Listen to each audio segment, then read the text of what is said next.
In the beginning there was no sky, no earth, no gods, and no people. Only a vast, dark, watery emptiness existed called None. None was the primeval ocean stretching endlessly in all directions. It was a place of deep silence and stillness, holding the power of creation within it. Imagine a dark, infinite sea, waiting. The Egyptians saw None as a mysterious, powerful force, the unformed matter from which life would spring. For Egyptians whose lives depended on the Nile's waters, it was a natural starting point. None represented life-giving potential, the womb of the universe. From these dark, chaotic waters, the first spark of consciousness was destined to appear. Before creation, there was no concept of time, no light, only darkness. The Egyptians often depicted None as surrounding the created world, meaning chaos was always there, beyond the borders of order. The act of creation was the process of bringing order out of this primordial chaos. The story of how this happened is central to Egyptian belief. Suddenly, within the silent waters of None, a consciousness stirred. This was Atum, the first god. He willed himself into existence through his own thought and power. Atum's name means the complete one, or he who finishes. His appearance marked the very first moment of creation. He was the original source from which all other gods and the universe itself would come. Atum needed a place to stand in the vastness of Nun. As he emerged, a small mound of earth rose from the waters, known as the Ben-Ben. This sacred hill was the first solid land to appear. Atum stood upon this mound, ready to begin his great work of creation. He looked out over the endless waters of Nun, understanding he needed to bring forth other beings. The plan for all of creation resided within him. He was the ultimate creator, the father of the gods. His task was immense, but he was all-powerful. The act of Atum's self-creation is described in various ways in Egyptian texts. Some myths say he emerged from a giant lotus flower that blossomed on the surface of None. Other accounts emphasize his power of thought and will. His emergence was the pivotal moment, the true beginning of the ordered universe. The darkness of None began to recede as Atum, the source of all, came into being. Atum knew he could not complete the act of creation by himself. From his own essence he created the first pair of gods, Shu and Tefnut. Shu was the god of the air, representing dryness and light. His name means emptiness, or he who raises up. Shu was the atmosphere that filled the space between the earth and the sky. He brought clarity and separation into the newly forming world. Tefnut was the goddess of moisture, representing the life-giving wetness of dew and rain. Her presence brought fertility and helped things grow. Together, Shu and Tefnut formed the first divine couple, representing the fundamental elements of air and moisture. According to one myth, Shu and Tefnut once became lost in the dark, chaotic waters of None. Atum sent his divine eye to search for them.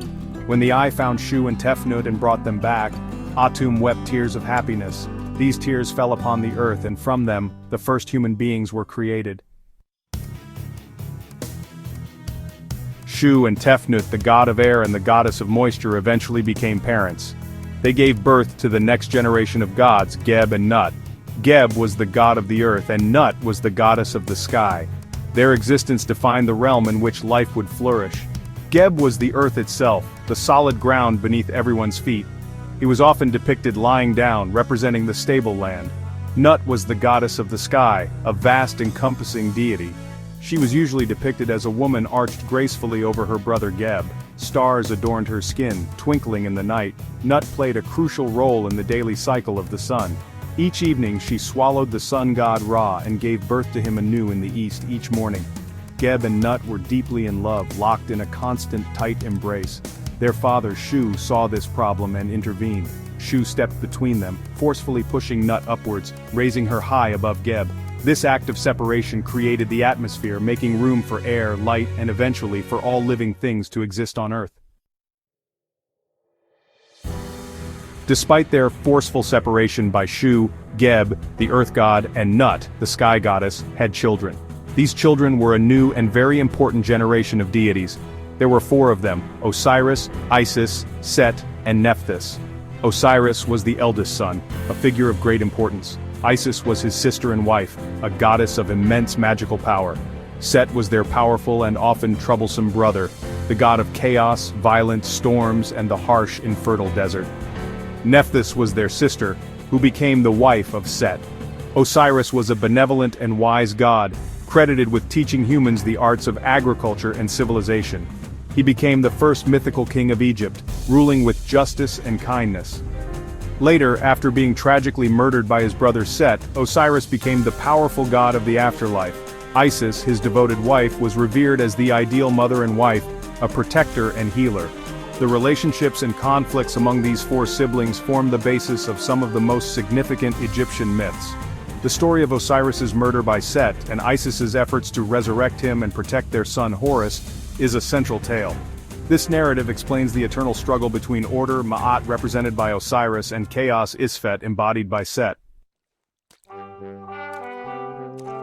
As the created world became more established and populated with gods, another immensely powerful deity rose to supreme importance. This was Ra, the god of the sun. Ra was often identified or merged with Atum, the original creator god. He could be seen as Atum's active, life-giving aspect. Ra became the king of the gods and the ruler of the cosmos. He was the ultimate source of light, warmth, and life. Every day, Ra embarked on a majestic journey across the sky in a magnificent vessel known as the Bark of Millions of Years. This solar boat carried him from the eastern horizon at dawn to the western horizon at dusk. At night, Ra's journey continued through the Duat, the dangerous Egyptian underworld. There he had to fight off forces of chaos, most notably the giant serpent Apep, to ensure the sun would rise again. Ra was more than just the physical sun. He was the embodiment of Ma'at, the divine order, truth, balance, and justice that governed the universe. His daily rebirth symbolized the victory of order over chaos. The pharaohs of Egypt were considered to be Ra's sons and his representatives on earth.